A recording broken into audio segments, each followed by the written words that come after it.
तो काफ़ी टाइम बाद मिल रहे हैं नहीं यार। देखो पिछले कुछ टाइम से मेरी तबीयत ख़राब थी, फिर बीच में पता नहीं मैं क्यों घूमने चला गया था। अब कुछ टाइम बाद एग्जाम्स भी लगने वाले हैं, तो यार मतलब फिर से वही सब कुछ एग्जाम्स वगैरह शुरू होने वाले हैं, मतलब प्रेशर फिर से बढ़ने वाला है। तो इसीलिए मैंने सोचा यार एक तो वीडियो से निकाल दे एग्जाम से पहले पहले कैसे भी करके।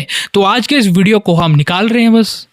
तो देखो यार, हमने बहुत सदियों पहले एक वीडियो डाला था, यानी मेरा last video Mash versus Saitama के ऊपर, जहां पे हमने डिटेल में बात की थी मैश की पावर्स को लेके। एंड उस वीडियो में मैंने कहा था कि हम मैश के ऊपर फ्यूचर में भी कई वीडियोस लाने वाले हैं, जहां पे सबसे ज्यादा कमेंट्स थे मैश वर्सेस तोजी या मैश वर्सेस गोजो या मैश वर्सेस सुकुना वगैरह के। तो मैंने सोचा यार एक एक करके क्या ही कंपेरिजन करेंगे, डायरेक्ट जुजुत्सु काइसन से ही मैश का कंपेरिजन कर देते हैं। तो आज के इस वीडियो के अंदर हम मैश का कंपेरिजन जेजेके के हर एक पावरफुल कैरेक्टर के साथ करेंगे, ताकि तुम्हें ये बात पता चल जाए कि इस बैटल को कौन जीतेगा। इस वीडियो के अंदर हम जुजुत्सु काइसन के फेमस एंड बहुत ही पावरफुल कैरेक्टर्स की बात करेंगे। अगर मैश उनको ही डिफीट कर देता है तो कमजोर तो कहीं स्टैंड आउट ही नहीं करेंगे उसके आगे। लेकिन वीडियो शुरू करने से पहले एक बात ध्यान रखना कि दोनों एनिमे का पावर लेवल या स्केल डिफरेंट है। तो ऐसा मत कहना कि यार किसी को मैं फेवरेट मान रहा हूँ या ऐसा वैसा, क्योंकि हम जस्ट इनके फीट्स को देख के इनको कंपेयर करेंगे कि कौन कितना पानी में है, कौन किसको डिफीट कर सकता है। बाकी हमें ये बात पता होती है कि एक एनिमे का दूसरे एनिमे के साथ कोई कंपैरिजन होता नहीं है, क्योंकि पावर स्केल में बहुत ज्यादा डिफरेंस होता है। तो शुरू करते हैं अब। सबसे पहले मैश के बारे में तो अब तुम सब लोगों को पता चल ही गया होगा कि ये फिजिकली काफ़ी ज़्यादा स्ट्रॉन्ग है वगैरह वगैरह। लेकिन कुछ इसके फीट्स सुन लो जो कि पिछले वीडियो में मैंने बताए थे, फिर से सुन लो ताकि कंपैरिजन करने में आसानी हो। सबसे पहले मैश ने सिर्फ 1 सेकंड के अंदर 65,000 पंचेस को प्रोड्यूस किया था। फिर से सुनो यार, 1 सेकंड के अंदर ये 65,000 मुक्के मार सकता है, जो कि यार बहुत ही ज्यादा है। इससे तुम अंदाजा लगा सकते हो कि मैश की स्पीड जुजुत्सु काइसन के किसी भी कैरेक्टर से ज्यादा आगे होगी। दूसरी बात, मैश ने भाई पूरे कॉन्टिनेंट को जस्ट अपनी फिजिकल स्ट्रेंथ से स्विंग कर दिया था, जैसे इसके लिए यार एक किताब है जिसको ऐसे उड़ा रहा है वो बस, और कुछ नहीं। और जब इसने इस कॉन्टिनेंट को स्विंग किया था तो उससे एक सुनामी आई थी, जिसे मैश ने जस्ट स्टिक से ऐसे ऐसे करके पूरी सुनामी को रोक दिया था। देखो मैश एक ऐसा कैरेक्टर है जो अपनी फिजिकल स्ट्रेंथ से ही मैजिक को टक्कर दे सकता है, या मैं ऐसा कहूं मैजिक या स्पेस टाइम के अटैक्स को भी डिफीट कर सकता है जस्ट अपनी फिजिकल स्ट्रेंथ से। क्योंकि इसने इनोसेंट जीरो तक को डिफीट किया अपनी स्ट्रेंथ से, जिसके पास टाइम एंड स्पेस का कॉन्सेप्ट था।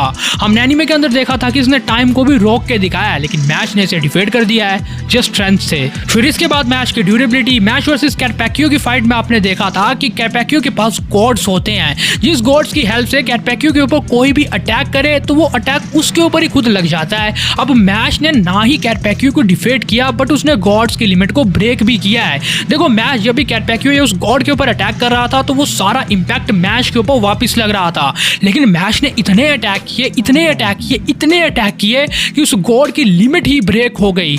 उसने एक गॉड की लिमिट्स को ब्रेक कर दिया एंड फिर गॉड्स को डिफीट करके कैटपैक्यो को भी डिफीट कर दिया।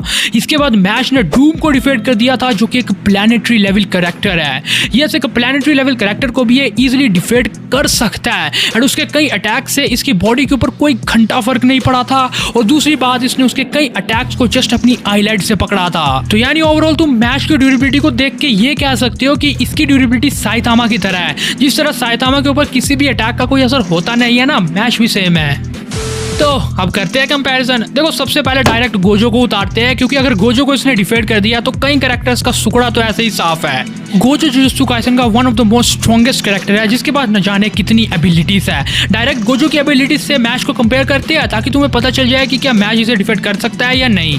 सबसे पहले अगर तुम गोजो की बेसिक स्ट्रेंथ, स्पीड, ड्यूरेबिलिटी की बात करते हो तो वो मैश के आसपास भी नहीं है। मैश की स्ट्रेंथ, स्पीड, ड्यूरेबिलिटी उससे काफी ज्यादा आगे है, जो बात तुम्हें भी पता है। यार अगर तुम ये सोच रहे हो कि गोजो बहुत ज्यादा स्ट्रॉन्ग है, वो तो इतना ज्यादा तेज था कि जोगो के खिलाफ बैटल में दिख भी नहीं रहा था, तो यार मैश उससे 10 गुना ज्यादा तेज है। अब ऐसा इसीलिए क्योंकि मैश ने 1 सेकंड के अंदर 65,000 पंचेस को प्रोड्यूस कर दिया था, जो कि और कोई कर ही नहीं सकता।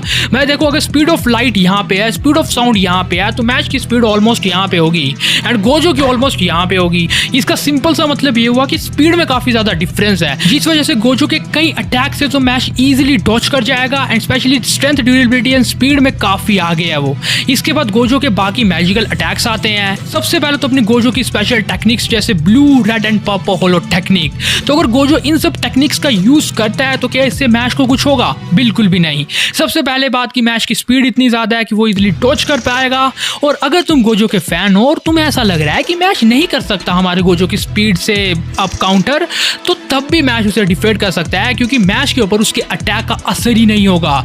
भाई देखो, गोजो ने जब अपनी पर्पल होलो टेक्निक को दिखाया था तो उससे फॉरेस्ट का बहुत ही बड़ा कंपार्टमेंट डिस्ट्रॉय हुआ था, जिसे हम मान सकते हैं कि एक छोटा सा टाउन या छोटी सी सिटी जितना या ऑलमोस्ट इतना ही। लेकिन मैश ने एक प्लैनेटरी लेवल कैरेक्टर को डिफीट किया है, यानी मैश एक ऐसे बंदे को डिफीट कर सकता है जो कि प्लैनेटरी लेवल पावर्स को रखता है। मैश पूरे कॉन्टिनेंट को हिला सकता है। तो मैश के ऊपर खुद सोचो, एक ऐसा अटैक वर्क करेगा जो जस्ट एक टाउन को डिस्ट्रॉय कर पाए? बिल्कुल भी नहीं। मैश की ड्यूरेबिलिटी आराम से उसे बचा लेगी, वरना स्पीड तो उसके पास है ही है। तुम इतना मान लो कि गोजो की पर्पल होलो टेक्निक भी मैश के ऊपर असर नहीं करेगी। वेल अब गोजो के पास क्या रहता है? स्पेशली उसके दो सबसे कमाल के मूव, एक उसकी infinity because he has limitless powers, and second Gojo का domain expansion, unlimited void. Well देखो, गोजो के डोमेन एक्सपेंशन एंड इन्फिनिटी को ब्रेक करना नियरली इम्पॉसिबल है, क्योंकि सुकुना ने भी वाइंडिंग वाओ से ये किया था। एंड सेकंड बात, गोजो के डोमेन एक्सपेंशन में तुम सुन्न पड़ जाओगे यार, एंड ऊपर से इन्फिनिटी उसके पास है। लिमिटलेस की वजह से कोई उसके पास घंटा नहीं पहुंच सकता है। सो क्या इसका मतलब ये हुआ कि मैच का सुकड़ा साफ होने वाला है? वेल ऐसा नहीं है। देखो, मैं तुम्हें एक सिंपल सी एक्सप्लेनेशन दूंगा जो कि और कोई तुम्हें देगा नहीं वैसे, क्योंकि हर कोई बस ये कहता है कि मैच ज्यादा पावरफुल है, गोजो ज्यादा पावरफुल है। लेकिन एक सिंपल सी बात सुन लो कि गोजो की इन्फिनिटी या डोमेन एक्सपेंशन को ब्रेक कैसे किया जा सकता है।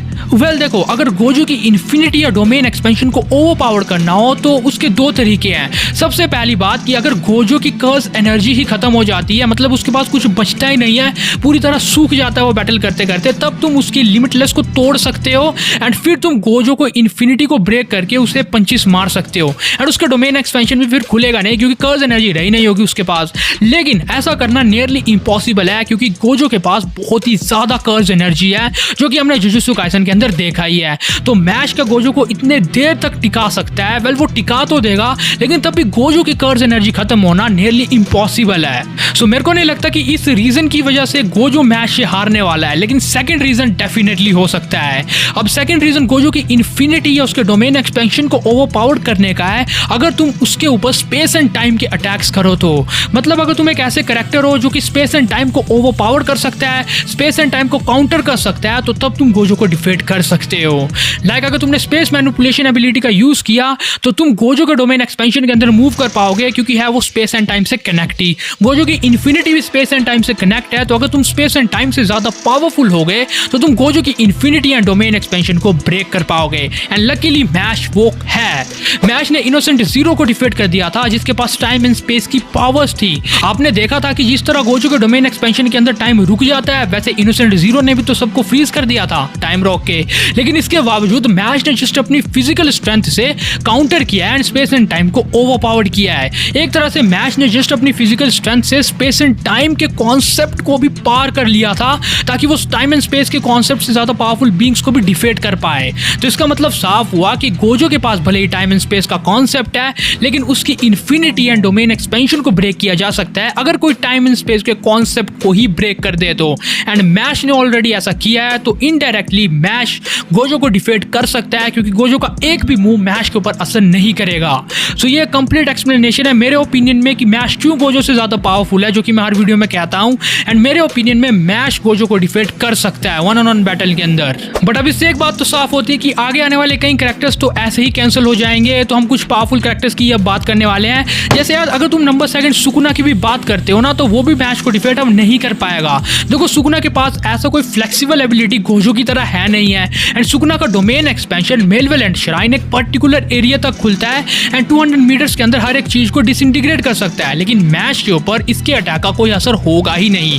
पहली बात तो ये है यार कि मैश अपनी स्पीड से काफी इजीली बच जाएगा। अगर नहीं बच पाया और डोमेन एक्सपेंशन के अंदर भी आ गया, तब भी उसकी ड्यूरेबिलिटी इतनी कमाल की है जो उसे टाइम एंड स्पेस से बचा सकती है, एक प्लैनेटरी लेवल अटैक से बचा सकती है, पूरे कॉन्टिनेंट से बचा सकती है। तो एक छोटे से एरिया से डिस्ट्रक्शन से उसे घंटा कुछ नहीं होने वाला। एक तरह से मैं ये कहना चाहता हूँ कि पावर स्केल में काफी ज्यादा डिफरेंस है सुकुना एंड मैश के अंदर। तो मेरे ओपिनियन में तो भाई सुकुना भी कुछ नहीं उखाड़ सकता मैश का। अगर तुम फ्लेम थ्रोअर या ऐसी कुछ अटैक्स की बात करने वाले हो तो यार देखो, उससे मैश के जस्ट कपड़े जलेंगे, बाकी उसके ऊपर कोई घंटा असर नहीं होगा। जिस तरह साइतामा के ऊपर फायर मैजिकल अटैक्स का कोई असर होता नहीं है ना, बिल्कुल मैश भी वैसा ही है। क्योंकि किसी भी टाइप के हाई लेवल के मैजिक का तुम इसके ऊपर यूज कर लो, इसके ऊपर असर होगा नहीं, क्योंकि इसकी स्किन काफी ज्यादा हार्ड है एंड ड्यूरेबल है। और अगर इसके बाद तुम केंजाकू की बात गलती से करते हो तो यार वो इंटेलिजेंट काफी ज्यादा है, लेकिन 1-on-1 बैटल के अंदर मैश को डिफेंड करना नहीं, वो नहीं कर सकता, कोई चांस ही नहीं है भाई। गेतो की बॉडी के अंदर से भी वो डिफरेंट कर्स पीरियड्स को निकाल दे, लेकिन मैच सबको पेल देगा। यहाँ पे सबसे इंपॉर्टेंट बात यह है कि अगर तुम उसे प्रिपरेशन होने का टाइम देते हो या प्रिपेयर होने का टाइम देते हो, तब मे भी वो मैच के ऊपर कुछ असर कर पाए, लेकिन ऐसे तो मैच इजीली डिफेंड कर सकता है उसे। इसके बाद हमारे पास तोजी आता है, जिसको लेके भी बहुत लोगों ने कमेंट किया था कि मैच वर्सेस तोजी का कंपैरिजन करो, क्योंकि तोजी हेवनली रिस्ट्रिक्शंस के साथ पैदा हुआ था, जिस वजह से उसके पास जस्ट फिजिकल पावर्स हैं। बिल्कुल मैच की तरह वो फिजिकली इतना स्ट्रॉन्ग है एंड उसके पास कोई कर्स एनर्जी भी नहीं है। वेल तो मैच उसे इजीली डिफेंड कर सकता है। देखो, क्योंकि उनकी स्ट्रेंथ, ड्यूरेबिलिटी, स्पीड, रिफ्लेक्सेस में बहुत ही ज्यादा डिफरेंस है। मैच एकदम यहाँ पे स्टैंड करते हैं, तोजी एकदम यहाँ पे है। मैं मजाक नहीं कर रहा। तुम लोगों को ऐसा लग रहा होगा कि भाई तोजी तो बहुत ज्यादा तेज है, वो इतना पावरफुल है, वो मैच से कैसे हारेगा? तो भाई मैच उससे बहुत ज्यादा पावरफुल है। तोजी को कभी कॉन्टिनेंट हिलाते हुए देखा है? नहीं ना। तोजी को कभी टाइम एंड स्पेस के कॉन्सेप्ट से परे जाते हुए देखा है? नहीं ना। तो मैच इजीली डिफेंड कर देगा उसे। ऊपर से भाई तोजी गोजो से हार गया था जब वो रीअवेकन हुआ था, लेकिन मैच उस रीअवेकन गोजो से भी ज्यादा पावरफुल है। तो खुद सोचो कि मैच तोजी को तो इजीली डिफेंड कर देगा। स्पीड एंड रिफ्लेक्सेस में भी आ गया ऊपर से मैच। इसके बाद तुम अगर जनरल महारागा की बात करते हो, जो कि किसी भी चीज को अडेप्ट कर सकता है, लेकिन फिजिकल स्ट्रेंथ को क्या घंटा अडेप्ट करेगा वो? मैच एक दो पंची से ही सुलाने वाला है उसे, क्योंकि यार देखो महारागा काफी पावरफुल है, लेकिन अगर प्लानिटरी लेवल अटैक्स का इंपैक्ट उसके ऊपर पड़ेगा तो भाई वो भी सुनने वाला है। कोई चांस नहीं है उसका मैच के आगे मेरे ओपिनियन में। तो बाकी तुम लोग बता देना नीचे। और एट द एंड जहां तक तुम यूता की बात करते हो, तो उसके पास रीका चैन भले ही है, लेकिन महारागा ही डिफेंड नहीं कर पाया, तो रीका भी नहीं कर सकती। एंड सेकंड बात की यूता की कॉपी टेक्निक वर्क करेगी ही नहीं। वेल देखो, यूता जाना जाता है कॉपी करने के लिए, क्योंकि वो किसी की भी टेक्निक को कॉपी कर सकता है, लेकिन मैच की टेक्निक को कॉपी करेगा कौन कोई? क्योंकि वो फिजिकली ज्यादा स्ट्रॉन्ग है। भाई तुम कितने ही पावरफुल हो जाओ, किसी भी टेक्निक को कॉपी करना सीख जाओ, लेकिन तुम फिजिकल पावर को कॉपी थोड़ी ना कर पाओगे। तो ये मत सोचना तुम कि यूता गलती से भी अपनी कॉपी टेक्निक से मैच की फिजिकल पावर्स को कॉपी कर लेगा। ये इम्पॉसिबल है, ऐसा होता ही नहीं है। तो मैच उसे भी इजीली डिफेंड कर देगा, क्योंकि है तो वो गोजो का स्टूडेंट, गोजो को डिफेंड कर दिया, यूता क्या टिकेगा उसके आगे। So, इसीलिए इन माई ओपिनियन यार जुजुत्सु काइसन में कोई ऐसा कैरेक्टर है नहीं है जो मैच को डिफेंड कर पाए। मुझे नहीं लगता और कोई कैरेक्टर ढंग का बचता भी है। हाँ, एक माही तो डेफिनेटली बचता है। बाकी मैच वर्सेस माहितो की इस बैटल को मैं तुम्हारे ऊपर छोड़ता हूँ। तुम्हारा क्या ओपिनियन है तुम हमें कमेंट में जरूर शेयर करके जाना। मेरे ओपिनियन में तो साफ है कि मैच उसे डिफेंड कर सकता है इजीली। जुजुत्सु काइसन का कोई भी कैरेक्टर मैच के आसपास भी नहीं है और उसे डिफेंड नहीं कर सकता। वेल एट द एंड, अगर तुम्हें ये वीडियो पसंद आया तो इसे लाइक एंड शेयर कर देना, चैनल को सब्सक्राइब करके बगल वाले बेल आइकन को जल्दी ऑन कर देना। Thanks for watching this video guys, bye.